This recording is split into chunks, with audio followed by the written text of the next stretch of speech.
Assalamualaikum warahmatullahi wabarakatuh. Perkenalkan, nama saya Khairani Agustina dengan NIM 222340002. Pada kesempatan kali ini saya akan mempresentasikan mengenai proses komunikasi di perpustakaan untuk memenuhi mata kuliah ilmu komunikasi yang diampu oleh dosen Desrieni.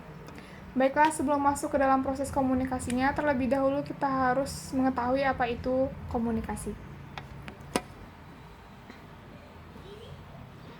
Komunikasi merupakan suatu proses interaksi yang terjadi baik itu di antara dua orang, kelompok, maupun organisasi dengan tujuan untuk memperoleh suatu informasi.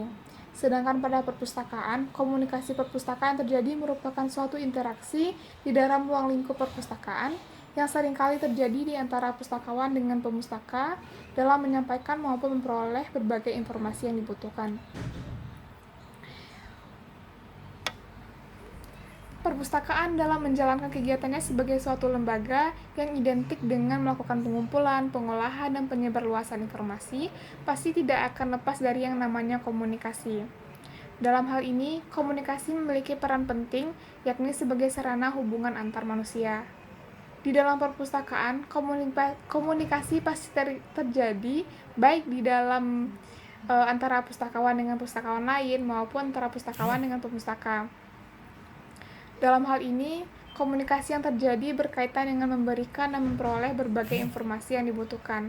Umumnya, komunikasi yang terjadi di perpustakaan itu seringkali terjadi pada bagian unit layanan perpustakaan, di mana di sana terjadinya komunikasi secara langsung atau tatap muka dari pustakawan dan juga pemustaka. Lanjut, selanjutnya ada unsur komunikasi layanan perpustakaan. Unsur komunikasi itu ada 5, ada komunikator, komunikan, pesan, media, dan juga feedback. Nah, yang pertama itu kita akan bahas tentang komunikator. Komunikator ini merupakan dalam suatu perpustakaan berperan sebagai pustakawan.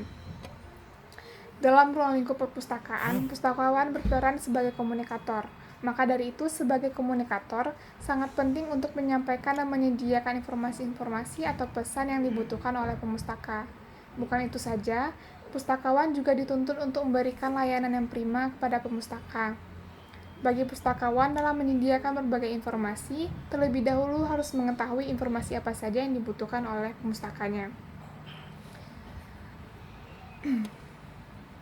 Di dalam perpustakaan juga terdapat yang namanya komunikan.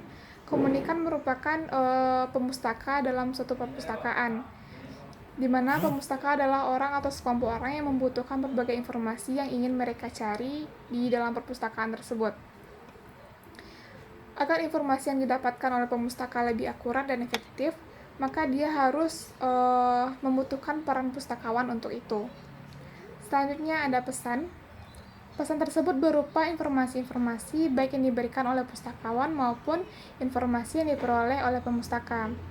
Pesan bukan hanya disampaikan secara langsung saja, tapi juga tidak langsung seperti pada buku, majalah, radio, dan lain-lain sebagainya.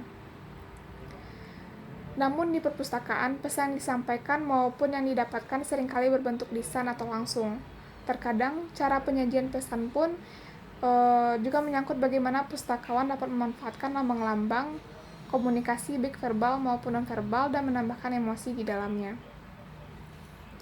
Di sini perpustakawan juga harus menentukan keberhasilan komunikasi dengan cara melakukan kecerdasan emosional.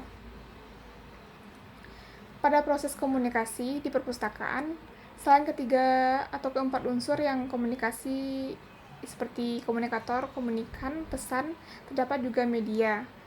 Media diartikan sebagai suatu alat yang membantu perpustakaan atau pustakawan untuk menyampaikan informasinya kepada pemustaka. Alasan digunakannya media sebagai sarana penyampaian informasi karena perpustakaan tidak akan mampu memberikan layanan yang efektif karena perpustakaan yang relatif banyak.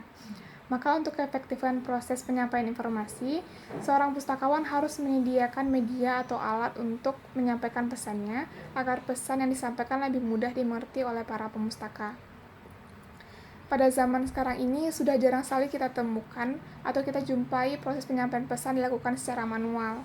Hal ini disebabkan perkembangan teknologi komunikasi dan informasi yang semakin canggih dari waktu ke waktu. Misalnya saja sekarang ini banyak perpustakaan yang melakukan komunikasi dengan menggunakan media komputer untuk penelusuran bahan pustaka melalui katalog online dan mencari berbagai informasi melalui internet.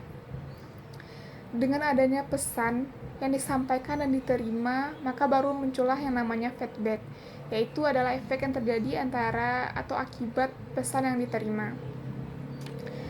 Selanjutnya yaitu ada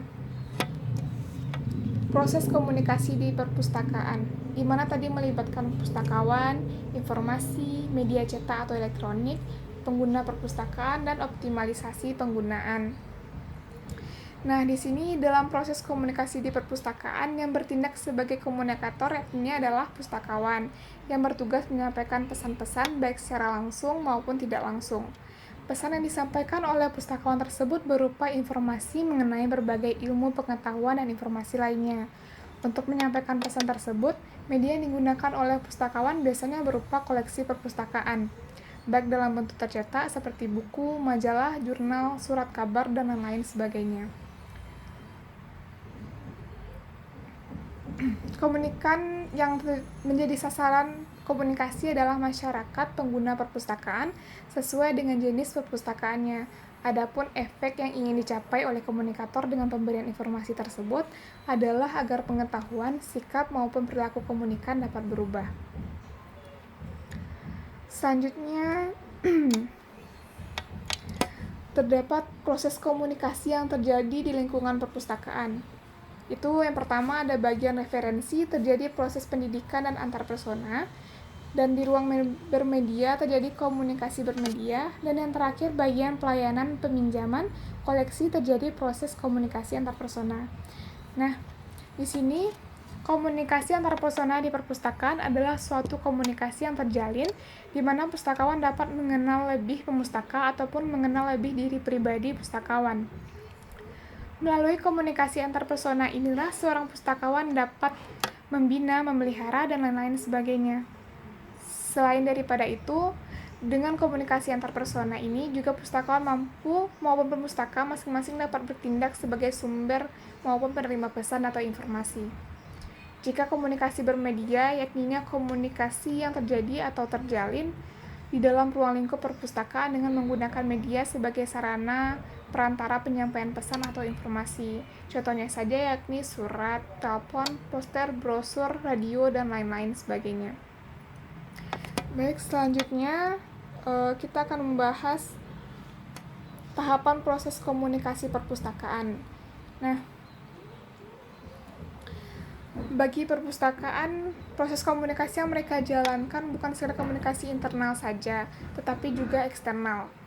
Komunikasi internal perpustakaan meliputi adanya komunikasi vertikal, horizontal, diagonal, atau komunikasi silang. Dalam hal ini, proses komunikasi vertikal terjadi secara formal. Misalnya saja di perpustakaan terjadi komunikasi vertikal antara pustakawan dengan kepala perpustakaan dan sebaliknya. Selanjutnya ada komunikasi horizontal, di mana terjadinya komunikasi mendatar antara pustakawan dengan pustakawan lain, antara pustakawan dengan staf administrasi, dan lain-lain sebagainya. Dan yang terakhir komunikasi diagonal atau silang, yakni di mana perpustakaan proses komunikasi ini dapat berlangsung di antara misalnya bagian pengolahan dengan bagian layanan atau bagian administrasi dan bagian pengadaan. Sedangkan proses komunikasi eksternal ialah komunikasi yang terjalin di antara pustakawan dengan perseorangan atau kelompok di luar perpustakaan.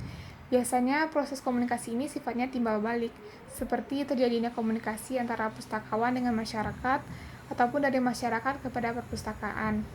Proses komunikasi eksternal ini dapat dicontohkan seperti adanya komunikasi yang terjadi di antara pustakawan dengan pemustaka ketika memberikan konsultasi ke pustakawanan, dan komunikasi yang terjalin sebagai pemandu pameran dan lain-lain sebagainya. Selanjutnya terdapat proses komunikasi efektif seorang pustakawan, yakni ada etos dan sikap. Seorang pustakawan untuk dapat menjalankan proses komunikasi secara efektif harus memiliki etos dan sikap atau yang biasa disebut dengan attitude.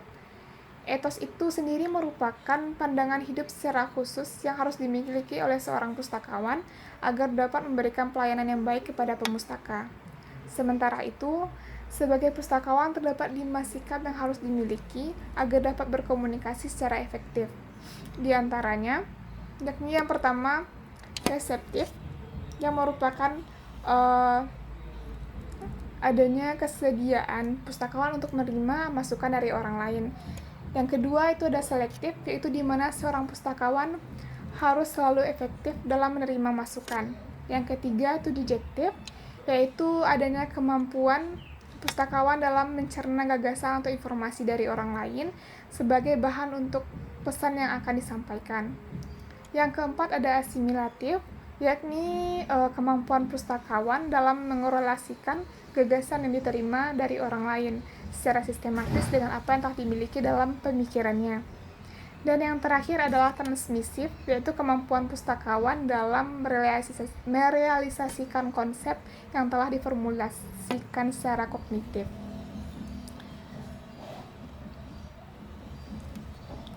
Dan terakhir dari pembahasan yaitu proses komunikasi pustakawan dalam menghadapi sikap pemustaka. Untuk menghadapi sikap pemustaka, yang pertama kita dapat melakukan sebagai pustakawan ya. Yang pertama, jika ada pemustaka yang tidak sabar, maka pustakawan dapat menenangkan pemustaka dan memberikannya pengertian. Dan yang kedua, jika ada pemustaka yang banyak bicara, maka pustakawan harus bisa menghadapi dengan sabar dan mendengarkan semua ucapannya dengan baik. Dan yang ketiga, jika ada pemustaka yang memiliki banyak permintaan, pustakawan cukup mendengarkan dengan baik dan menampung permintaan pemustaka. Oke, terima kasih. Sekian yang materi-materi yang dapat saya share atau saya sampaikan pada kesempatan kali ini. Saya akhiri dengan Assalamualaikum warahmatullahi wabarakatuh.